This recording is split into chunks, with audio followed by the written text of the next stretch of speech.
खबरों के सिलसिले में सबसे पहले वो खबर, वो बड़ी खबर जो आपको जाननी चाहिए, जिसमें आपका फक्र से आपका सीना चौड़ा हो जाएगा, बल्कि यूं कहें कि 56 इंच का सीना हो जाएगा, तो गलत नहीं होगा।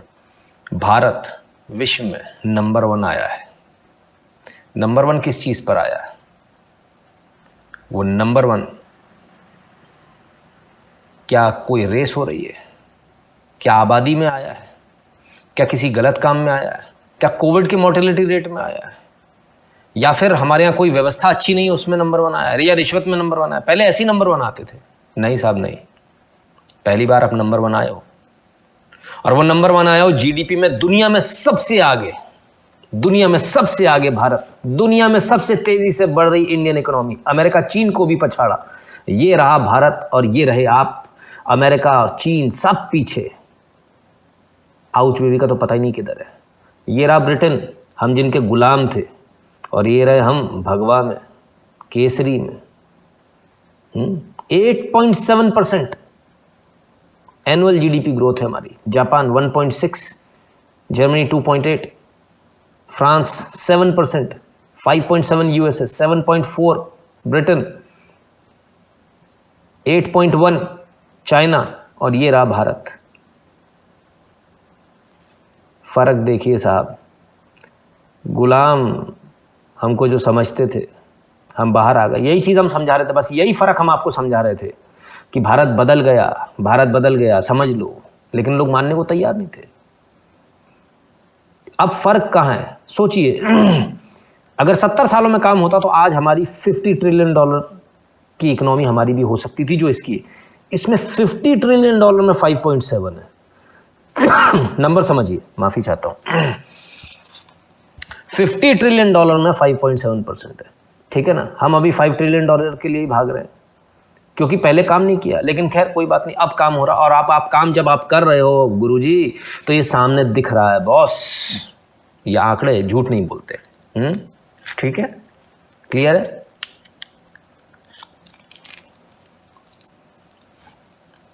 एकदम क्लियर। तो जो लोग ये कह रहे थे भारत की इकोनॉमी डूब रही है, भारत की इकोनॉमी फलाना हो रही है, भारत की इकोनॉमी ठिकाना हो रही है, वो जरा आंख खोलकर, कान खोलकर देख लें और सुनो। तुम्हारा सीना मुझे मालूम है 5 इंच का है, तुम 56 नहीं कर पाओगे। तो तुम्हारे बस की नहीं है। ये तो उन राष्ट्रवादियों के लिए जो देश के लिए जीते हैं, देश के लिए मरते हैं, जिनके सीने में भारत नाम का दिल धड़कता है। विश्व में नंबर 1 भारत की इकोनॉमी। जो लोग बार बार मुझसे सवाल कर रहे थे यहाँ पर कि क्या भारत में ऐसा हो जाएगा, क्या हम भारत आ जाए, क्या हमको आना चाहिए, कोविड के बाद में निकला। और तब हमारे यहाँ के लोग, मैं बाहर वालों की तो बात ही नहीं करूँगा, हमारे यहाँ के लोग, रघुराम राजन, उन्होंने ये कहा था कि 2022 में तो एंड में रिकवरी आ जाए तो ठीक है, रिकवरी आ नहीं पाएगी। क्या सर? एक सज्जन और थे हमारे प्रधानमंत्री रहे पूर्व में, अनर्थ शास्त्री, उन्होंने तो कह दिया 2.2 पे आएगी जीडीपी। कमाल है साहब। अपने ऊपर कॉन्फिडेंस नहीं है मत रखो, कम से कम दूसरों को तो इतना डिमोरलाइज मत करो यार। दूसरों को तो डिमोरलाइज मत करो। इंडियन इकोनॉमी इससे पहले कोरोना महामारी से बुरी तरह प्रभावित 2020-21 में अर्थव्यवस्था 6.6% की गिरावट आई थी। एनएसओ के मुताबिक वित्त वर्ष 2021-22 में वास्तविक जीडीपी 147.36 लाख करोड़ रुपए हो गई, जबकि एक साल पहले 135.58 लाख करोड़ रही थी। ठीक है? तो सर ये है, कोरोना से उबरने के बाद, सारी दुकानदारी बंद होने के बाद, सारी इंडस्ट्रीज बंद होने के बाद, लोगों को फ्री राशन बांटने के बाद, निशुल्क राशन, यानी आमदनी अठन्नी खर्चा रुपया, आमदनी अठन्नी नहीं, आमदनी तो नील बटे सन्नाटा और खर्चा रुपया। फिर इसके बाद क्या किया गया? इसके बाद कोविड की दूसरी लहर आई, लॉकडाउन के बाद की। तब कहा गया ऑक्सीजन नहीं है, ऑक्सीजन सारी यहाँ भेज दो। सारी इंडस्ट्रीज बंद हो गई थी, सारे स्टील प्लांट से लेके जिसमें फर्नेस या इंडक्शन फर्नेस, तमाम सारी जो फर्नेसेस का काम करते हैं, वो सारी इंडस्ट्रीज बंद हो गई थी, क्योंकि ऑक्सीजन की ज़रूरत होती है वहाँ। ठीक है ना? फ्यूल को ऑप्टिमम यूटिलाइजेशन के लिए फुल जल पाए वो, इसलिए ऑक्सीजन की ज़रूरत होती है। तब ये ड्रामा खेला गया था दिल्ली में एक कथित नटवर लाल द्वारा, और पूरे देश की इंडस्ट्रीज को तब दोबारा बंद कराया गया। आप सोचिए कितना नुकसान होता है। अगर ब्रेकडाउन आ जाए तो पसीना आ जाता है इंडस्ट्रियलिस्ट को, और यहाँ सरकार के डंडे के मारे उनको बंद करना पड़ा। लेकिन इसके बावजूद तमाम सारे इंडस्ट्रियलिस्ट को आज मैं सैल्यूट करता हूँ, तमाम सारे वर्कर्स को जो वहाँ काम कर रहे हैं उनको सैल्यूट करता हूँ, आप सब लोगों को सैल्यूट करता हूँ। यह आप लोगों का कड़ा परिश्रम है। मुझे अब भी याद है, हमारी व्यूअर हैं सुषमा जी, इसके बाद में बड़ी परेशान थी, बोले कि सेठ हमारा पैसा नहीं दे रहा है, ऐसा नहीं कर रहा है, वैसा नहीं कर रहा है। कोविड के बाद में काट दिया, पैसे कम कर दिए। अभी दोबारा फ़ोन आया था कुछ दिन पहले, जब मैंने दोबारा इस बात को बोला, तब मैंने बोला अभी सेठ पैसे, बोले अभी तो सही दे रहा है, अभी तो बोनस भी दिया, दिवाली पे सब कुछ दिया। तो जब बुरा समय था तब उसने भी कटौती की, उसकी भी इनकम ज़ीरो हो गई। तो हमने भी सहयोग किया, और आज अच्छे समय में हम फिर से उठ खड़े हुए। हम लोगों ने ये नहीं किया कि भारत में और बाकी जगहों में यही फ़र्क है, दूसरी जगह होते लोग नौकरी छोड़ छोड़ के चले हुए, तो भारत में नौकरी नहीं छोड़ी लोगों ने। भारत में किसी ने सवाल नहीं किया कि 18 घंटे क्यों काम करूं। जब खुला, बिजनेस आया, और उसका नतीजा कि भारत आज नंबर 1 पर खड़ा है। और दोस्तों अभी आपको रुकना नहीं है, जब तक हमारी जवानी है ना, जब तक हम काम कर सकते हैं, जब तक झुर्रियाँ नहीं पड़ जाती हैं, तब तक ऐसे ही 18-18 घंटे काम करना है।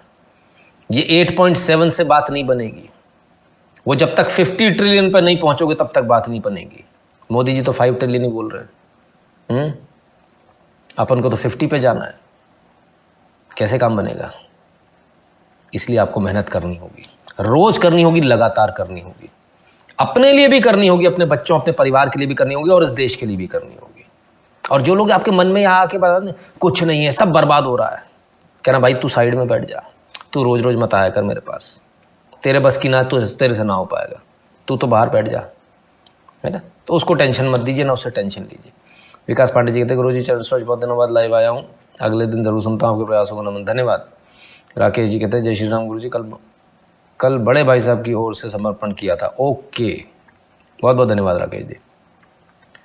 Nitin ji, one good leader change India, Modi ji is युग पुरुष, डीप बनर्जी, इसमें कोई दो राय नहीं है सर, कोई दो राय। आप भी वही हो, मैं भी वही हूँ, आप भी वही, मैं भी वही, ये देश वही, वही इंडस्ट्रीज, वही सब कुछ है।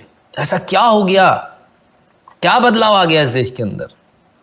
सिर्फ जज्बे का बदलाव आया। पहले एक नीरसता का माहौल, हम कुछ कर ही नहीं सकते, हम बना ही नहीं सकते।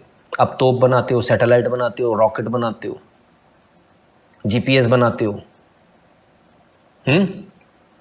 बस इतना सा फर्क है। आप वही हो बॉस। एक गलत बॉस अगर मिल जाए तो क्या करेगा? सुबह जाओगे तो डांटेगा, तू निठल्ला निकम्मा, तेरे से कुछ नहीं हो सकता। शाम को आओगे रिपोर्ट लेके, फिर बोलेगा क्या करके आया मार्केट में, कुछ नहीं, तेरे से कुछ नहीं हो पाएगा। वो इतनी बार आपसे बोलेगा तेरे से कुछ नहीं हो पाएगा कि आपको यकीन हो जाएगा कि मेरे से कुछ नहीं हो पाएगा, और आप डिप्रेशन में आ जाओगे। ठीक है ना। तो ऐसे लोग जो है ना, इनसे दूर रहना चाहिए। Let us be positive, yes we can do it, we have done it, और हम भविष्य में भी करेंगे। तो नंबर 1 पर आज आपकी इकोनॉमी अगर खड़ी है तो आपकी वजह से खड़ी है, इसमें आपका योगदान है। और इसमें जो बहुत सारे लोग हैं ना, बहुत सारी विदेशों में जा जाके छाप दिया कि भारत तो ऐसा है, भारत तो ऐसा, भारत की इकोनॉमी बढ़ेगी नहीं, फॉरेन के अखबारों में डाला था। कमाल है साहब। लेकिन कुछ लोगों को तो अभी भी दर्द है। इंडिया जीडीपी 21-22 जीडीपी ग्रोथ रही 8.7%, ये नहीं बताया भारत में नंबर 1 रही, कांग्रेसी अखबार है। अंतिम तिमाही में गिरावट, कोरोना और युद्ध ने डाला प्रभाव। ओहो, खैर अब इसके बाद में अभी नए क्वार्टर की भी आ गई है ना। अंतिम तिमाही की बात हो रही साहब। अंतिम तिमाही का ग्रोथ रेट जो है 4.1%। बोले 4.1% है भैया, साल का मानोगे या 4.1% का मानोगे? कमाल है। चलो साहब, गजब गजब के लोग हैं, गजब गजब की सबकी सोच है, गजब गजब के सबके विचार हैं। हम तो सिर्फ इतना कहेंगे, जब कोविड का काल चल रहा था, जब सब डिप्रेशन में थे, उस समय मैंने कहा था हम इस आपदा को अवसर में बदलने की ताकत रखते हैं। जिस समय मैंने पीपी किट के लिए कहा था, लोगों ने मजाक उड़ाया था। 15 दिन के अंदर भारत पीपी किट का विश्व का दूसरा सबसे बड़ा निर्यातक था। 15 दिन के अंदर ये भारत ने करके दिखाया या आपने करके दिखाया? लोगों ने मजाक उड़ाया। मेरे पास फोन आए कांग्रेसियों के, बुजुर्ग भी थे कई लोग, बोले ऐसा होता है कि आपने कह दिया ऐसा हो जाएगा क्या? मैंने कहा सर आंकड़े हैं सामने देख लो। 15 दिन और बाद भारत नंबर 1 था पूरे विश्व के अंदर पीपीई किट में। लोगों ने मेरी बात का बोले भरोसा कैसे कर ले तुम्हारे ऊपर? देश के प्रधानमंत्री ने खड़े होकर बोला कि हम पीपीई किट में दूसरे स्थान पर हैं। हमने एक नया बाजार खोल दिया 7,000 करोड़ रुपए का। बाद में वो बाजार लाख करोड़ रुपए के ऊपर गया। आप सोचिए, पन्नी सिल कर देने में हमने खेल कर दिया। लोग बोल रहे थे वेंटिलेटर्स बन ही नहीं सकते। मुझे अभी भी याद है जब हम इस बुरे वक्त से गुजर रहे थे, तब मेरे पास उनको पद्मश्री मिला विद ड्यू रिगार्ड्स। तो उन्होंने कहा बोले नितिन जी सिर्फ ऐसा वेंटिलेटर नहीं होता जो आप बता रहे हो कि बस ऑक्सीजन चली जाए, पर हमें उस समय सिर्फ ऑक्सीजन की ज़रूरत थी। बोले इसमें कई सारे पैरामीटर्स होते हैं। मैंने उनसे उस समय कहा था, मैंने कहा सर ये कई सारे पैरामीटर वाले भी बना लेंगे, और हमने वो भी बना लिए। आज हमारे देश के अंदर वेंटिलेटर जो फुल फ्लेजेड वेंटिलेटर होता है वो बनाने की कंपनियां भी मौजूद हैं और वो भी बना रही हैं। आज हमारे देश के अंदर ऐसी ऐसी हमारी खुद की कंपनियां हैं कि अगर आपको कार खरीदनी है, अगर आप जेन्युइनली सीरियस हो कार खरीदने के लिए, आप एक शोरूम पे चले जाइए टाटा पे, बाहर आपको आने की आवश्यकता नहीं पड़ेगी। ऐसी ऐसी कंपनियां मौजूद हैं। बाहर से कंपनियां आके जो यहाँ काम कर रही हैं वो यहाँ रोजगार भी दे रही हैं, सब कुछ कर रही हैं, मेक इन इंडिया में बना रही हैं, ठीक है ना। और यहाँ से बाहर माल जो है बाहर जा रहा है, मर्सिडीज का जा रहा है साहब, बाकी तो छोड़ दीजिए। ठीक है ना। तो ये तब किया जब सब कुछ नीरस था, डूब गया, पता नहीं कब खुलेगा कि नहीं खुलेगा। अब तो सब खत्म हो गया, कुछ खत्म नहीं हुआ। कई लोगों ने अपने प्रियजनों को खोया है, लेकिन हमने इसमें अगर कुछ सीखा तो मानवता सीखी। पूरे विश्व ने अगर इस कोविड से कुछ सीखा तो मानवता सीखी। हम भी इंसान बनना सीख गए, जो हम मशीन बन गए थे। भगवान में विश्वास जिनका उठ गया था वापस आ गया। जो आज भी अपने आप को एथीस्ट बोलते हैं, मैं देखता हूँ कई सारे लोग, कुछ लोग बड़ी गंदी गंदी भाषा इस्तेमाल करते भगवान के लिए, आज ही देखा। उनसे भी मेरा एक कहना है, माँ बाप भाई बहन पत्नी बेटा जब ये मर जाए तो आप तो एथीस्ट हो, भगवान को मानते नहीं हो, फिर काहे का क्रियाकर्म? ये तो बॉडी है, अभी सड़ जाएगी थोड़ी देर में, अभी फिर भी अच्छी है, खाने के लायक है, खिला दिया करो कुत्तों को। किसी का काम तो आएगी, किसी का पेट तो भरेगा, आपकी तो मन ऐसा होना चाहिए, तो खिला दिया करो। आप एथीस्ट भी बोलोगे, आपको हिंदू धर्म का रीति रिवाज का पालन भी करना है और आपको नहीं भी मानना है, तो एक्चुअली आप एथीस्ट नहीं हो, एक्चुअली आप हिंदू भी नहीं हो, एक्चुअली आप विशुद्ध भूतीय हो ऑफ ग्रेड 1। ठीक है, तो ऐसे लोगों से भी दूर रहिएगा। फादे कुल जी भारत का लोहा मजबूत, जी बिल्कुल। अब्दुल कुरैशी जी कहते हैं इंशाल्लाह भारत बनेगा नंबर 1। बिल्कुल कुरैशी साहब, भारत नंबर 1 बनेगा, इसमें कोई दो राय नहीं। कोई रोक नहीं सकता भारत को। जिस प्रकार से भारत आगे बढ़ रहा है कोई नहीं रोक पाएगा। कई लोगों को इसमें बड़ा लगता है कि कैसे बढ़ रहा है, हम सत्ता में क्यों नहीं है। अरे सर आपका भी नंबर आ जाएगा, परेशान क्यों हो रहे हो? बढ़ तो भारत ही रहा है। ये ऐसी रिले रेस वाली टीम, भारत की जो पॉलिटिशियंस हैं, ये मैं ऐसा रिले रेस देखता हूँ जिसमें कहता कि ऐसी की तैसी मैं बैटन लेके आगे दौड़ूंगा ही नहीं। ये अकेला कैसे दौड़ रहा है? और जो दौड़ रहा है, पहले वाला नहीं दौड़ पाया, पहला राउंड वाला नहीं दौड़ पाया, उसने दूसरे को दिया, दूसरा तेज दौड़ रहा है, तो अब पहला वाला सोच रहा है मैं जाके इसमें टंगड़ी भिड़ा दूं, ये तेज क्यों दौड़ रहा है? अरे बुद्धिहीन, 8 बार दौड़ेगा गोल गोल, 8 अलग अलग लोग, क्यों परेशान हो रहा भाई? तेरा चांस हो गया, टीम जीतेगी तो तेरे को भी तो मेडल मिलेगा। तो भाई ऐसे लोग जो ज़्यादा समझदार हैं, जो पॉलिटिक्स में इतने अंधे हो चुके हैं कि उन्हें देश हित नहीं दिखता, उनसे मेरा निवेदन है प्लीज़ आप लोग ऐसा ना करें। ठीक है, तो चलिए, तो ये तो हुई आपकी इनकम की बात, जो भारत आगे बढ़ रहा है ना, और जिस प्रकार से आगे बढ़ रहा है वो आपके सामने, कई सारे लोगों को पसंद नहीं आ रहा। खैर, भारत अभी आगे बढ़ेगा और भारत हर वो चीज़, हर वो मुकाम हासिल करेगा जो पहले था भारत के पास। सोने की चिड़िया था, तो सोने की चिड़िया क्यों बोलते थे? कभी सोचा है? जब पूरे विश्व में लोग पत्ते बांध के घूमते थे ना, तब हमारे यहाँ सोने के रथ होते थे, महाभारत हो रहा होता था। तब हमारे यहाँ ब्रह्मास्त्र चल रहे होते थे। उनको पता ही नहीं था, वो अलग जंगल में पड़े हुए थे, उन्हें कुछ पता ही नहीं था, उनके यहाँ कुछ नहीं था, तब हमारे यहाँ चल रहा था। तो ये फर्क है।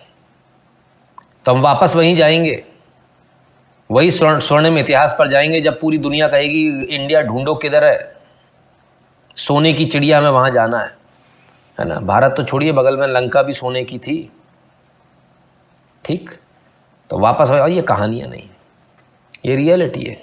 हम इसको एक्सेप्ट करेंगे तो अच्छी बात है, नहीं करेंगे कोई बात नहीं। तो अखंड भारत भी बनेगा, सब कुछ होगा, वापस वही भारत, लंबा चौड़ा भारत। ठीक है ना।